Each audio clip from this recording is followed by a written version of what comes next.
ভালোবাসা যে কত বেশি আমরা জানি না। আমরা জানি না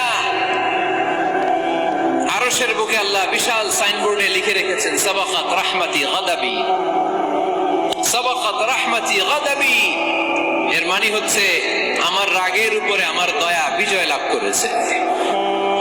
সাবাকাত রাহমাতি গাদাবি, আমার রাগও আছে, আল্লাহর রাগ আছে না, আমার দয়াও আছে, আল্লাহর দয়া আছে না। আল্লাহ বললেন আমার রাগও আছে আবার আমার দয়াও আছে, তবে জেনে রেখো আমার রাগের চেয়ে দয়া বেশি। আমাদের পাপ অন্যায় যত বড় হোক মনে রাখবেন আল্লাহর দয়া তার চাইতেও বড়। নাকি ছোট? আপনি যত বড় পাপ করেন না কেন আমাদের জন্য আল্লাহর পক্ষ থেকে দয়া আছে না নাই?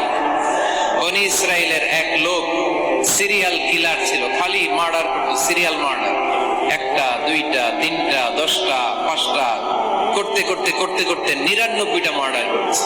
কয়টা? 99টা মার্ডার। কল্পনা করা যায়? 99 জন মানুষকে সে নিজ হাতে হত্যা করেছে।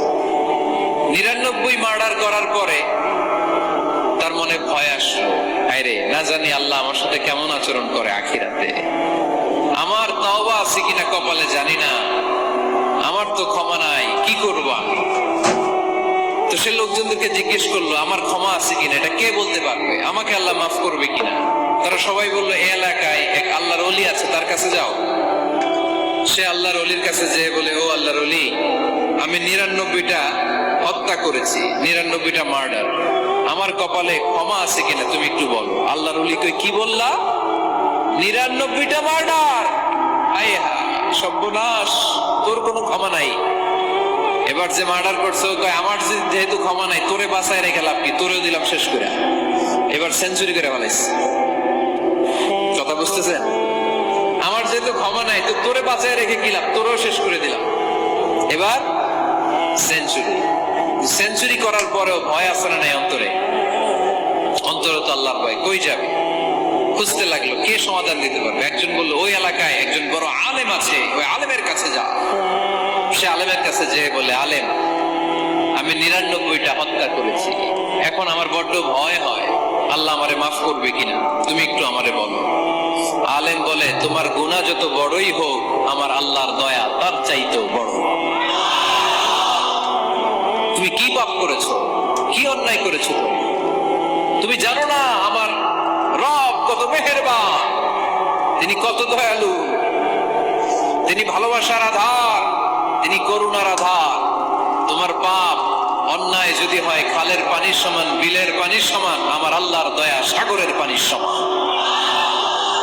তোমার পাপ আর অন্যায় যদি হয় পাহাড়ের সমান, আমার আল্লাহর ভালোবাসার দয়া হচ্ছে আকাশের সমান। তুমি যদি তওবার মতো তওবা করতে পারো, ক্ষমার মতো ক্ষমা চাইতে পারো, চোখের পানি ছেড়ে, চোখের পানির বড় দাম, চোখের পানির মধ্যে বিশাল কারিশমা, এটা আল্লাহ খুব পছন্দ করে। 2 ফোঁটা পানি আল্লাহ পছন্দ করে। এক, জিহাদের ময়দানে শহীদের গা বেয়ে ঝরে পড়া রক্তের ফোঁটা। 2 হচ্ছে অনুতপ্ত বান্দার চোখের পানির ফোঁটা। বান্দা যখন অনুতপ্ত হয়ে চোখের পানি ছেড়ে কাঁদে, তার চোখের পানি চোখ বেয়ে নাকের ডগা বেয়ে মাটিতে পড়ার আগেই ওই অনুতপ্ত বান্দার সব গুনাহ আল্লাহ মাফ করে দেয়। সে জিজ্ঞেস করলো আমার ক্ষমা আছে কিনা? আলেম বলে আছে, ক্ষমা আছে। তওবার মতো তওবা কর, তাওবাতান নাসুহা, তওবার মতো তওবা করলে আল্লাহ ঠিকই মাফ করবে। সে এতটাই অনুতপ্ত হলো, এতটাই, সে আল্লাহর কাছে ক্ষমা চাইতে শুরু করলো। আলেম পরামর্শ দিল, তুমি যে এলাকায় থাকো এলাকাটা ভালো না, এলাকাটা ছাড়ো, এখানে সব ডাকাতদের এলাকা, তুমি একটা ভালো এলাকায় যাও, ওখানে যে তওবা করে ভালো মানুষ হয়ে যাও। সে নিয়ত করে কাপড় চোপড় গুছিয়ে ভালো এলাকায় যাবে। ঘর থেকে বেরোয়ার সাথে সাথেই মালাকুল মাউত চলে আসছে, তার রুহু কবজ করে ফেলছে। এখন রুহু কে নিয়ে যাবে? ফাজাত মালাইকাতুর রাহমা ওয়া মালাইকাতুল আযাব, রহমতের ফেরেশতারাও আসছে, আযাবের ফেরেশতারাও আসছে।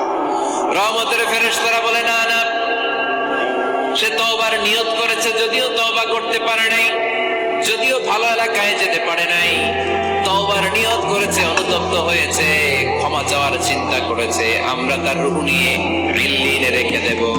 আযাবের ফেরেশতারা বলে না না, 99টা হত্যা করার পরে আরো একটা হত্যা করে সেঞ্চুরি করেছে, এখনো তো ভালোভাবে তওবা করতে পারে নাই, তার রূহটা নিয়ে আমরা সিজ্জিনের ভেতরে ঢুকায়ে দেব। 2 দল ফেরেশতার